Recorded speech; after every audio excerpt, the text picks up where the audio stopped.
Morning, how you guys doing today? Good. Man, thank y'all so much for having me here this morning. Anytime that I get a chance to be around, some fine, incredible people, and just jump at the opportunity. I want to thank Larry for inviting me here this morning, and also thank my wife for letting me get up this morning and come and talk to you. But hey, lots of times when I get a chance to speak to people, I'm usually talking to them about trying to get to where you guys are. Where successful, retired, trying to help them to get there. Trying to get them motivated to get there. You guys are already there. So I was thinking, how am I going to, navigate and actually, hit the sweet spot with this group of already there people? And I want to talk to you guys this morning pretty much about your health, and about also family, and about what things really are just important in life. And I want to share my story as I get to that. First of all, I want to thank you guys for giving me that nice introduction. But all that doesn't really matter when it gets down to it, because what it gets down to is is basically my love for God. My love for God is what got me to where I am today. I was a gymnast. I got started when I was 7 years old. Loved that sport. That sport was just like everything that I just basically every single day I wanted to go out there and just flip. When I first moved to Huston from Marshall, Texas, and we were going to a place where Bella Crowley bought, and my sister was actually going to Gymnast there at the time. And I was playing baseball. Baseball was my sport. And my sister was out there doing gymnastics, and the coach saw me flipping around and falling around, all that kind of stuff, and said to my mom and said, "Hey, he should be in gymnastics." And my mom said, "Kerry, you want to do gymnastics?" And I said, "No, that's a girl's sport. I want to do that." And so she said, "Okay, Kerry, just give it a try." I said, fine, whatever. I'll just give it a try. So I gave it a try, and I just loved it. I loved flipping, and I loved the feeling of being able to control my body. In the first year of the sport, I was third in the state of Texas. And so I kind of liked it. I liked winning. I liked the fact that I could still play baseball and still do gymnastics. And then I just kind of kept going. And a couple more years, I was first in the region. A couple more years, I was first in the nation. I thought there was an opportunity to actually make the gymnastics team in the Olympics. Okay, so they started to groom me for the Olympics. So I got a chance to watch the 1980 guys win the gold, and then I got a chance to watch some 84 guys do their thing. So now I was like, okay, I'm in line. I'm doing all the work. I'm putting in all of the hours. No one worked harder than me. No one sacrificed more, because I knew what it took based on what my parents taught me about working hard and doing all those different things. Come out of Klein High School, fast forwarding, I was #1 in the country for going to a college. I was the #1 gymnast coming out of the country, and I was right where I needed to be. All this is leading up to a tragedy, right? Right when I was at the top of my game, I was first in the country on the floor. I was also 6th in the country overall. Had a major injury. I was coming back from a broken hand injury where it was just healing very, very slowly. And I was, being an athlete, you learn to push through things. You learn to just deal with injury because you deal with it all the time. You rub a little dirt on it and go on, right? You get up, shake it off, because you feel invincible. Especially when you're a young guy, you feel invincible. And so at the time I was about 20 years old, and had broken that hand, and the hand was just so stubborn. But I said, I'll be all right. Went to the doctors, they gave me the clear. I went to a world championship qualifying competition at Olympic Training Center in Colorado Springs. And my first event was the parallel bars. The parallel bars are where you have the 2 bars here, and you have to do work and then do your dismount and all that kind of good stuff. Well, that's one of the events that test your hand strength the most. If I'm gonna be tested, it's gonna be on the parallel bars. That's what gave me the most pain. That's where I actually broke my hand, was on the parallel bars. And so that was my biggest test. On the parallel bars, when I jumped up on the event, I knew I was in trouble because I started having some pain go through the hand. As the routine progressed, I found myself in a part of the bars that I really don't normally want to be on, especially with a broken hand, healing. But I still progressed because you just don't quit. You're in the middle of it. And so as I was going to my dismount, I felt the pain shoot through my hand and my arm buckled when it should stay straight. It shouldn't bend, it should stay straight so I get a good lift into the actual dismount. When that happened, when my arm buckled, instead of doing 2 flips to my feet, I did 1.5 flips to my head. Wow. And of course, again, we fall all the time in our sport. We fall, we get up, we fall, we get up. You guys don't see that. You see us on TV land and get the perfect 10 and everything's all, but we fall all the time in practice. That's how we learn. We learn, one of the first things you learn is how to fall properly, okay? And sometimes you don't fall just right, and they ask you all the questions. Do you feel tingling? Do you feel numbness?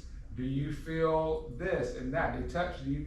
And all the other times in my life had always been, I'm good. This time, I felt all the things I was not supposed to feel. I felt the numbness and then nothing. I felt the bolt of electricity shoot through my body. I felt, they were touching this and I didn't feel anything. I knew something was seriously wrong. I was awake the whole time, but the crowd went silent. And I knew I was paralyzed from the neck down. And in an instant, it went from shifting of focusing on the Olympics to focusing on just being able to walk again one day. That's all I wanted to do. I didn't care about the Olympics. I didn't care about the World Championships in a couple of weeks. I just wanted to be able to walk again. And what amazing shift in mindset for a 20-year-old have to deal with, right? And I look back on it now as a 52-year-old man and think about what an amazing mind shift have to go from, I just want to have a life one day, I just want to be able to walk, have a family one day. And so they took me, I was so blessed and fortunate enough to have hospital very, very close. Again, Olympic Training Center, got the best doctors, got the best trainers, got the best everything right there. Right next door is a hospital.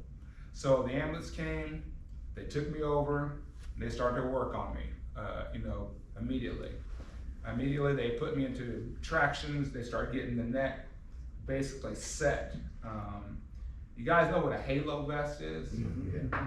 Halo is where they basically, they drill screws in here, and you have this big brace that basically goes, it's a big contraption, but it keeps your head from moving at all.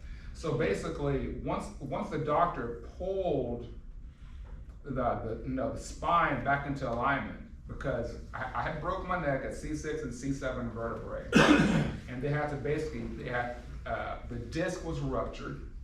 They had to basically take that disc out, put a titanium coil in there, and then basically, once they get it aligned right, they have to keep it there, so it just could not move.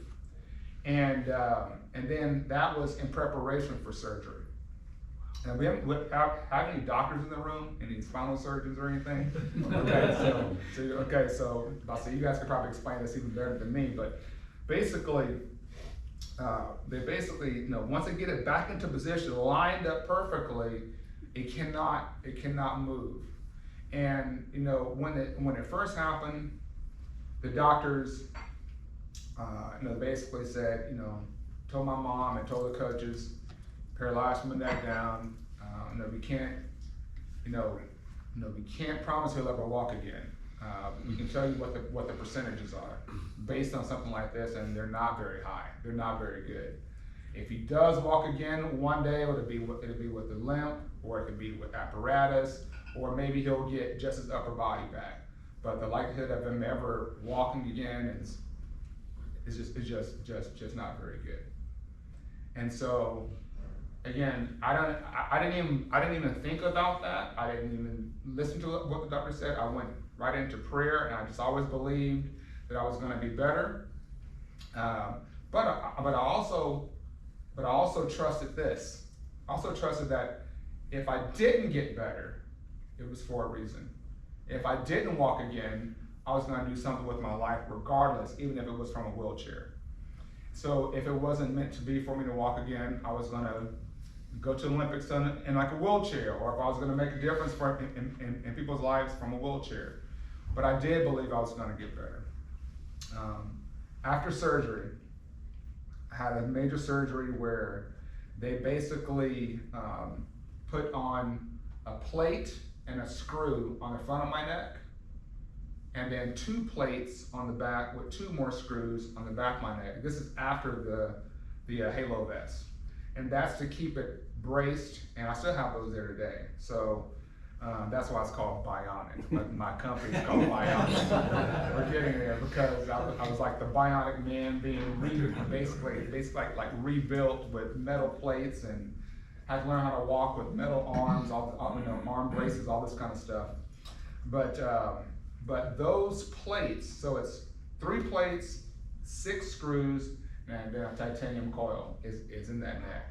And that's how my neck is basically built now. And then it was just a matter of the waiting game. How much will I get back? The surgery's done, the surgery is complete. How much will I get back after this now? And so, so what year was this, Kerry? This was in 1994.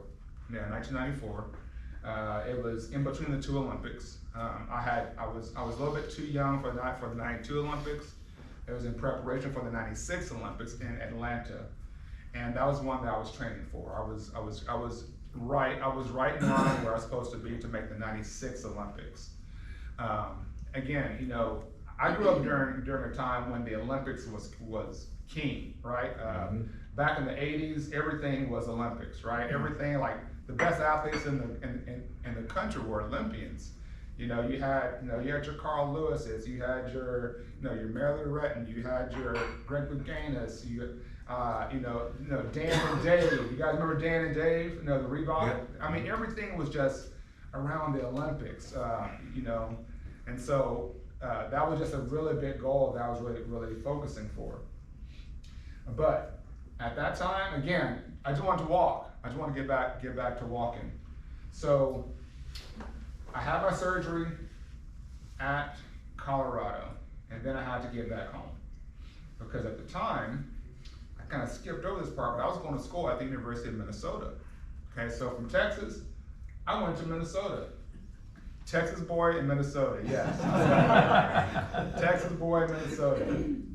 I froze, but I enjoyed it. I enjoyed freezing, and they had the best team in the country. Okay, so that was why I went there.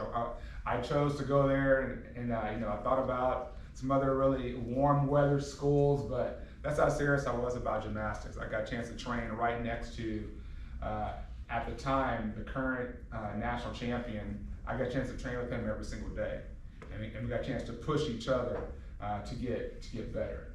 So that's why I went to Minnesota.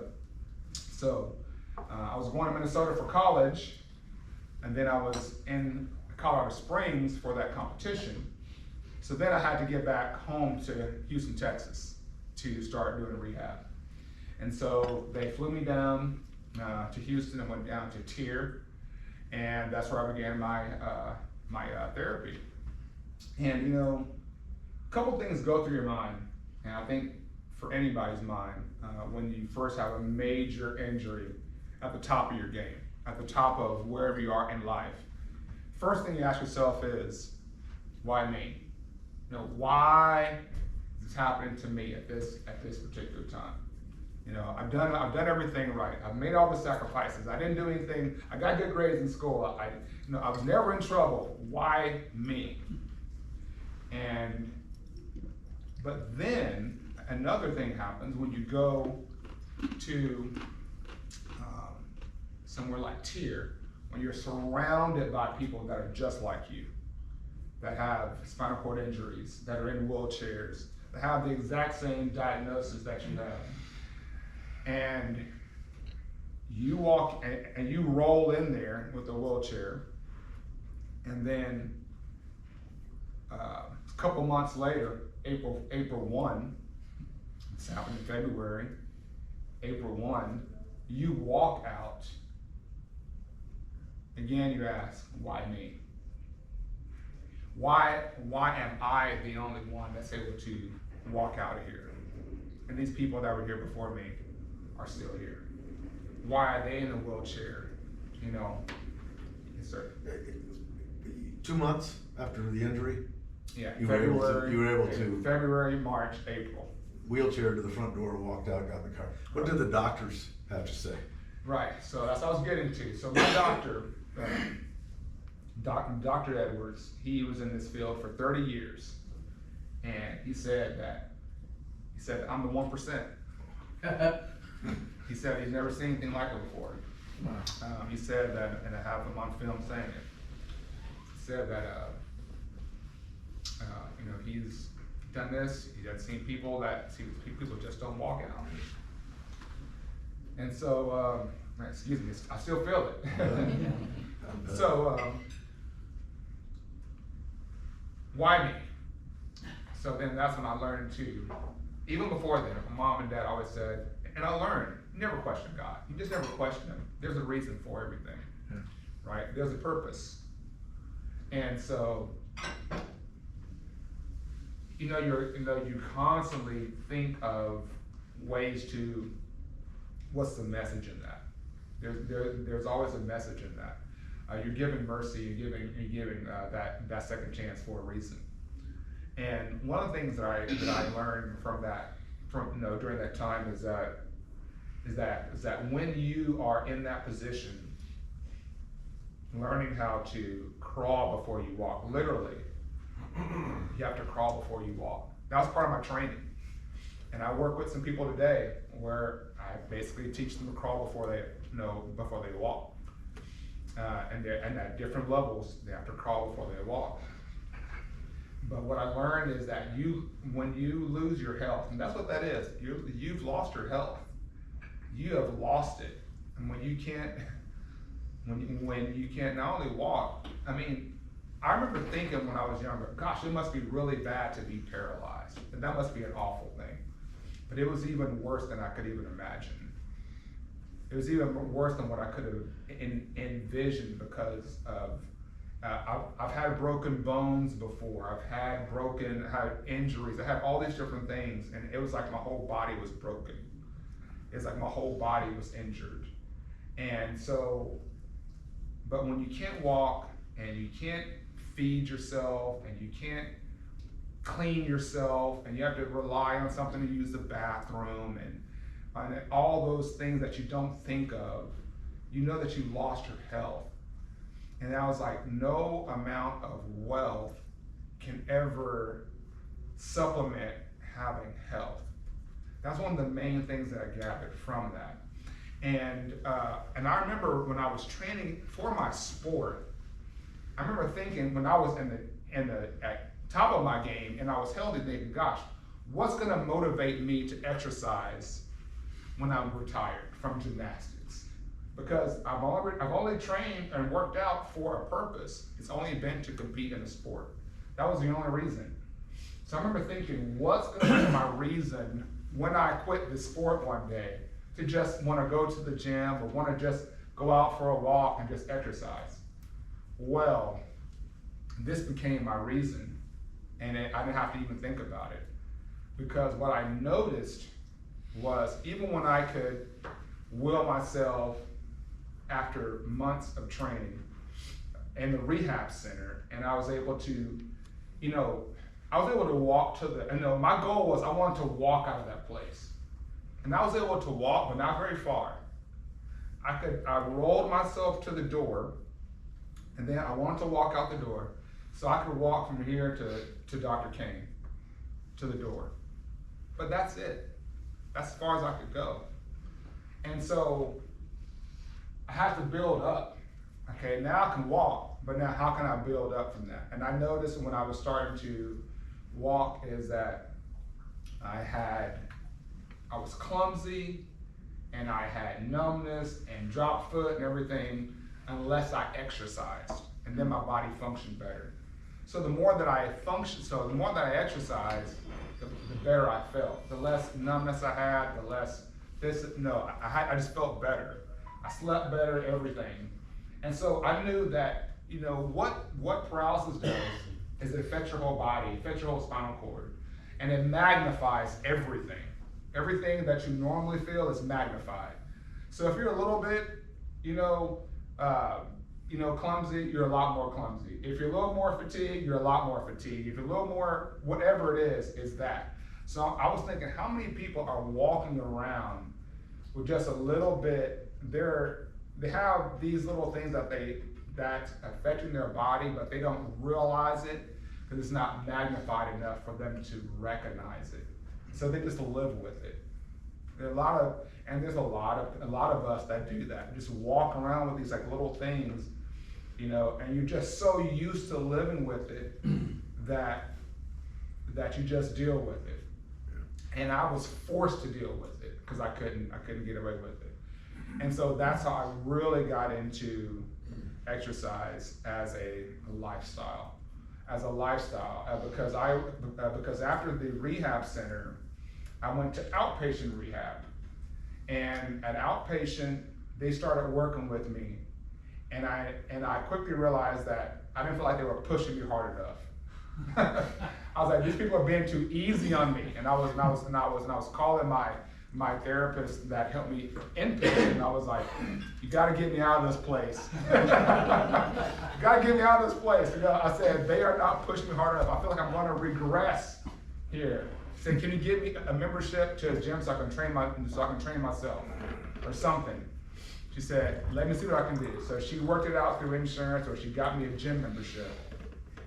And I went to the gym and I started training myself. I felt like I could push myself harder than what the therapists were pushing me. And then I'd be in there and I'd be working and smart. I was smart about it, right? And I wanted to learn more about my body, get more in tune with my body. And I remember while I was in there, people would always come up and they would ask me, well, how do you do this and how do you do that? And I was like, I don't know, I just do it for myself. But so many people kept asking me. I say, you know what, I better go and find out more of why I'm doing this. I gotta go and learn. So then I went to start just learning more about the body. What gym were you at? At the time, President and First Lady. Then turned into Bally's, but right there on 1960 and Champion Stores right there. Oh, okay. Yeah, right there. A lot of people that I know went there. Some of the people in this room, I think, went to President First Lady. Yeah, I'm sure they did. So that's where you were. I was right there. Yeah, sure was right there. I went there and was working out and getting started, and that's what kind of propelled everything for a lifestyle. And so, the way that I work with people and the way that we train is like I tell everyone that we train here and we focus on how to improve your lifestyle, how to improve your overall health. It's not about the look. Like, it's not about a six-pack and big muscles. So that may happen. That may be the result of good habits, but it's not the focus. It's not the focus of it, right? Because there's all kind of bad ways to lose weight. All kind of diets pop up left and right all the time. There's all kind of ways to get big. People take all kind of crazy stuff all the time. But how is your health? How is your fitness about it, right? And so people ask me all the time, well, Kerry, how did you do it? How did you get better? It's really beyond me to tell you exactly how. I can tell you what happened. I can tell you what steps I took. I put all my faith in God that I was going to get better. Put all of it in that. I totally believed that was going to happen. I worked my butt off. to every little inch of whatever I had, I worked it. Like I remember everything didn't come back all at once. I had my arm, my hands came back first, but they weren't working right. So when they started working, I just really worked them. And then my left side came back first, but not my right side. But I worked my left side and my hands. We did all kind of exercises to work on the left side. And then eventually the right side, after months and months, well, not months, weeks, the right side came back. When I say come back, I mean everything is just moving, right? I was able to wiggle my big toe down there, right? And so then I just kept on working all those different muscle groups, okay?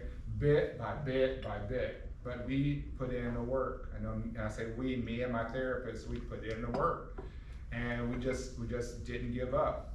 I was fortunate enough also to have the background in gymnastics that taught me and gave me the discipline to know how to work hard. That was also important because I didn't care about working hard. I did it every day. I trained 7 hours a day since I was 7 years old.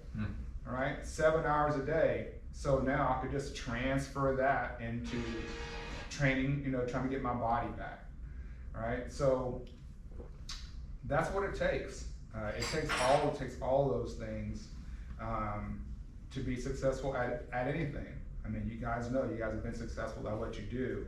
That takes years and hard work and put in everything it just takes time and hard work.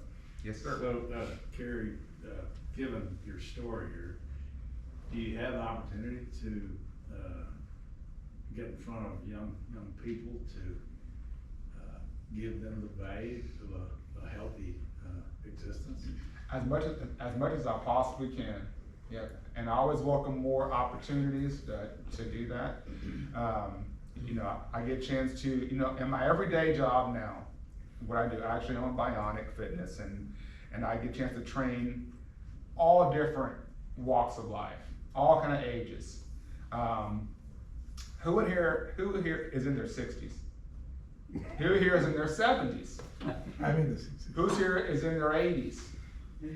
Anybody in their 90s? Okay, my oldest client is 90 years old. He's 90. He comes two times a week, never misses. And if I tell him to try to go and pull that tree out the ground, he'll try to go do it. My youngest one is 13. Okay, so that is the range that I get the opportunity to work with. Also, I get a chance to.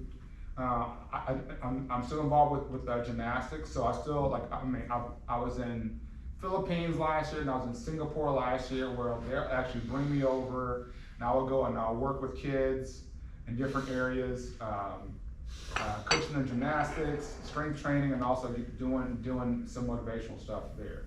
But also anytime I get a chance to talk with young men or women or groups or church groups, whatever, I love doing that.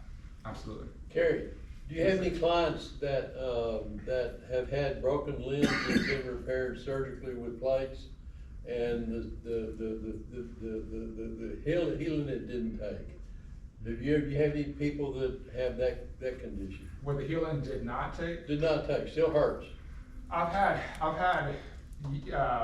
yes, dealing with people that have had broken limbs, all kind of different kinds of injuries. Yes. Some that had multiple surgeries. Yeah. Yeah. So, answer is yes. So George, you talking about flesh wounds that won't heal? No, I'm talking about my wife who broke her femur. They put a big titanium plate in it, all these god awful screws. It's been 4 years, it still hurts like hell. All right. Yeah. And pain can be related to so many different things. We have to probably get with the doctor, try to figure out exactly what's going on there. But exercise can help there's always something that can be worked. And there was an old school mentality of you had to go and pump iron, right? Yeah. And that was working out. That's old school mentality.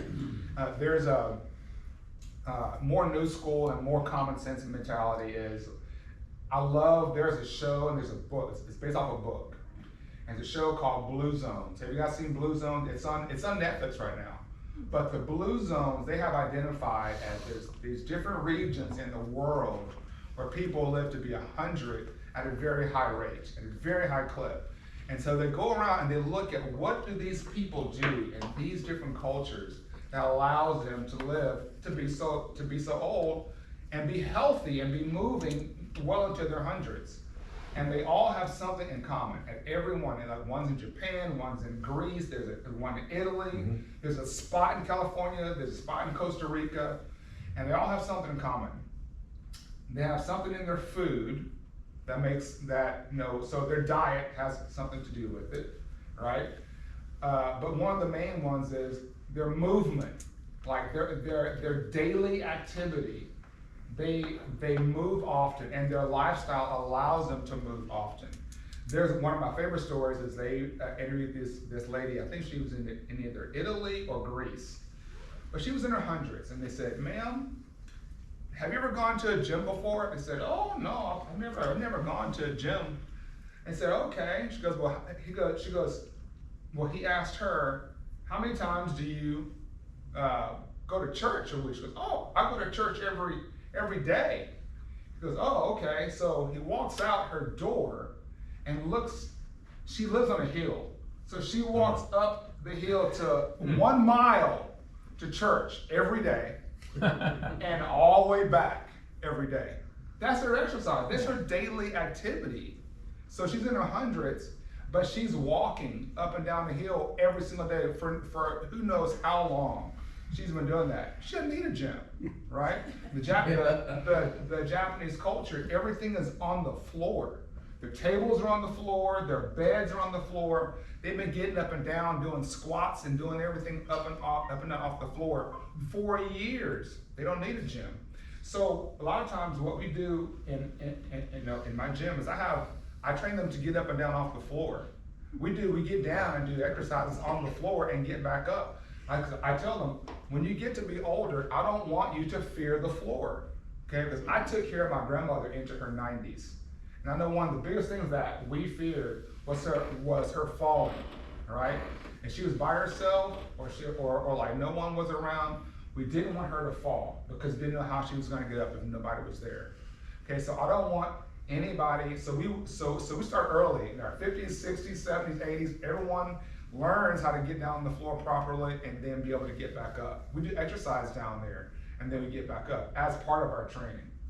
Yeah. The other key in that, because I watched that, you're talking about the centurions in Italy, and I should know the name of this because I grew up in a family like this. Yeah. When you have a large group that you're in, Yes. you're never in fear of not being taken care of. That's true. And that's what keeps that group living. They know that if something happens, the person across the street, the person will always be there for you. Amen. And that was what kept them going too. Yes, absolutely. Do you have any residual limitations?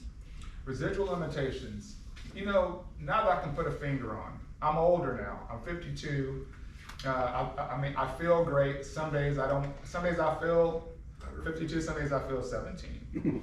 I know that my injury was on my right side, right? So the doctor said I may lose about 8%. I don't know if this is a normal 8% for a 52-year-old guy or not. So I really can't tell. That's great movement. I really can't tell. For your 52, it's okay. Yeah.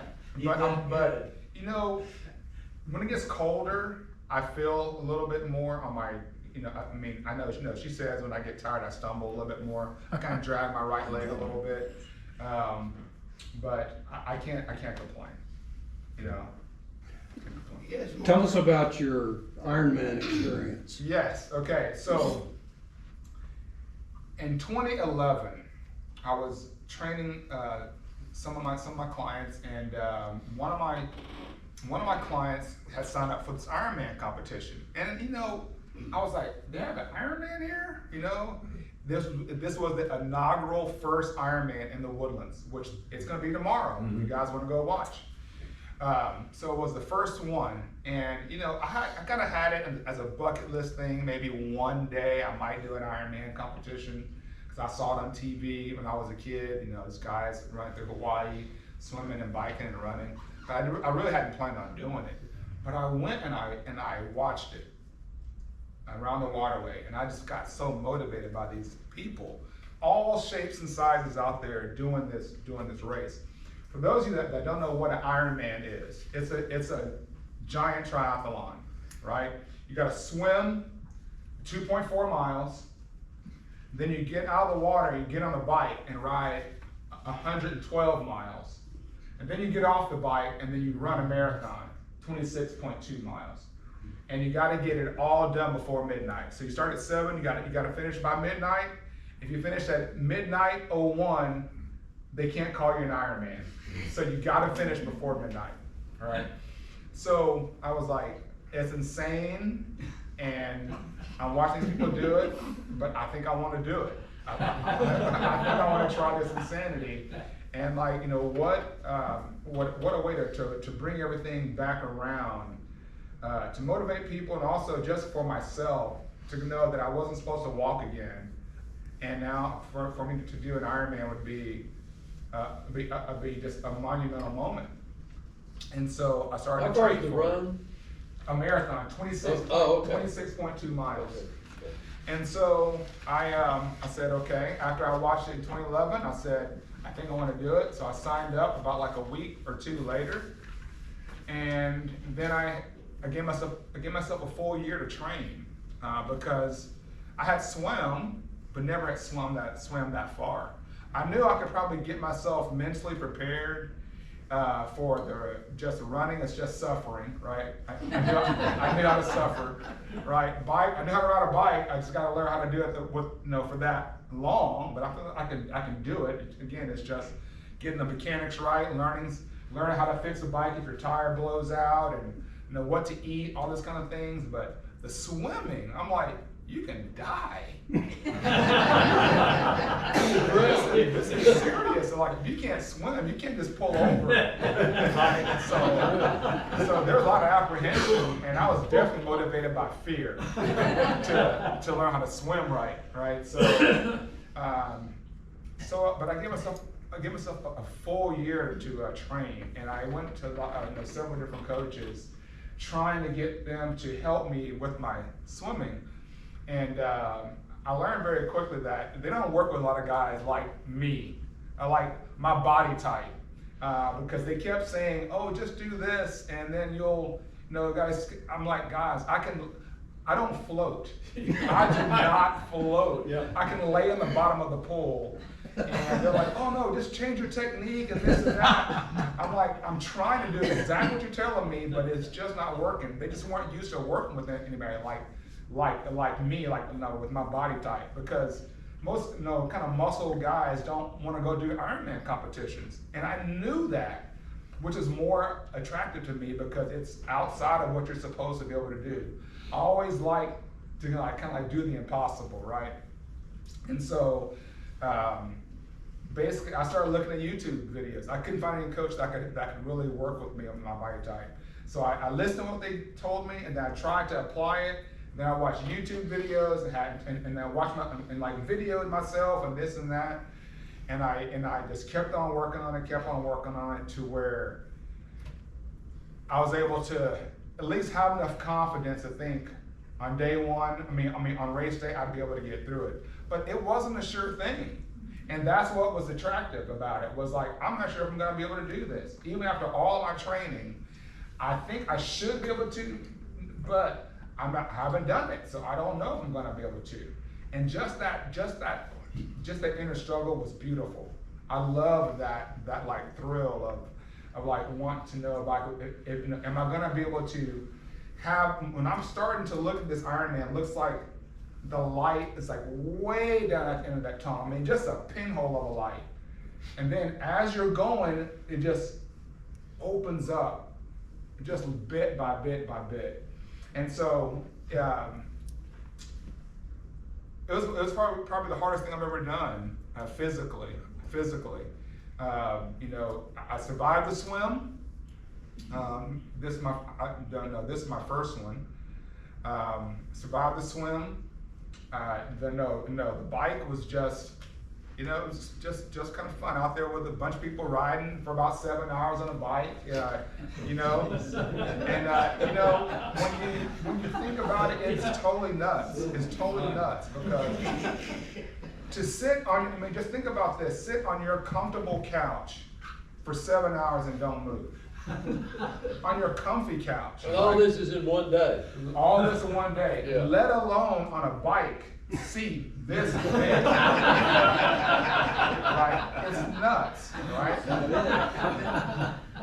And so got the bike and then just run. No, the run's fun because everyone's screaming and yelling for you, and they're pumping you up, and then you just, it's all willpower at that point. Absolutely. And then when you cross the finish line, you have this lift and this feeling of accomplishment, and families there, and it's a beautiful thing. And I thought that was going to be it, but then what happened was,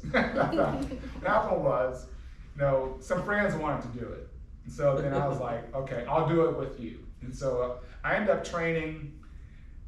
Doing it with a group, and they end up coaching another group, and that's even more rewarding when you can take other people and then help them to accomplish their goal. Especially when they were just like they didn't have the injury like me, but they were not Ironman. They were just everyday people that that just had a goal and wanted to do something. One of the ladies that Larry and I both know, her name is Marilyn. I don't know if you guys know Marilyn Elias, but she was one of my clients at the time that I did my first one. And Marilyn saw me finish the Ironman, and like she knew my story, and she saw me complete it, and she was so motivated by it. She said, "Kerry, I know I can't do a full Ironman, but maybe I can do." I said, "But do you think I can do a half Ironman?" I said, "Sure, Marilyn. If you train for it, you can do it." Well, Marilyn was going to be 60 by her Ironman. Mind you, I could not get Marilyn to run around our building. She never was motivated to run around the building where my gym is. But all of a sudden, she wanted to do an Ironman, which included way more running than that. Okay, so the belief system, the mindset that it took to just shift was amazing. And so Marilyn went out, she bought a bike. She didn't have a bike. She went and bought a bike. She started taking swim lessons, and she started to walk. And that's how it began. And then again, over the year, she got to where on that race day, it didn't add up to where she should have been able to make the cutoff. But at the end of the day, she made it, and she completed it. A lot of times in like today's society, there seems to be a cutoff as to what you should be able to accomplish past a certain age. I do not believe that. I believe that God has given us whatever time of life for a reason, and we should use every inch of it, every bit of it, to the best of our ability. So, if you guys have any questions, I'd love to take them. Yes, sir. Kerry, just curious, what's the oldest person that's ever completed the Ironman that you know? I don't know the oldest. I know that I have done races with people in their 80s. I think so. Really? Yes, I've seen people out there in their 80s doing it. I think in Hawaii there's been an 80-year-old. Even here in the Woodlands, they've been in their 80s. I've seen people do it blind. I've seen a guy pushing his son. I mean, it's some amazing things. Yes, sir. I think you are a good example of someone who has and can portray this to customers, that you don't have to be an Ironman. You have to set a goal and work toward it. Absolutely. And maybe after you reach that, you can proceed a little bit further. But you started, if I'm not mistaken, you can move. Absolutely. And now you're doing an Ironman. All right, how did you get there? Right. Because you were determined to do it and you stuck with it. Right. Not everybody can be an Ironman. Absolutely. How about plastic? Maybe something. It's like you need the most, Yeah, I have a short recommendation for the group. I've watched a couple of Ironman competitions. I would never try one. But I can tell you, there were people that looked a whole lot worse than me physically Absolutely. doing it. Yeah. Men and women, all ages, some of them older. So you should all go watch one if you ever get the chance. Well, it all becomes It's mental. amazing. It all becomes mental after a while. Yes. Believe me. Physical aspect. That's Sort absolutely, of goes that's away. absolutely right. I think you have a picture in your mind of what an Ironman should look like. There's people that don't match the picture that's in their mind. A lot of them. Right. And you're like, man, well, and then, you know, some people are like, well, if they can do it, then I can do it. But I'm like, you don't know what's inside that person. Right. You don't know what's inside that person. So if you have what's inside of them, then maybe you can do it. So if you want. So we kinda need to wrap up, but Kerry, very inspirational. Very good.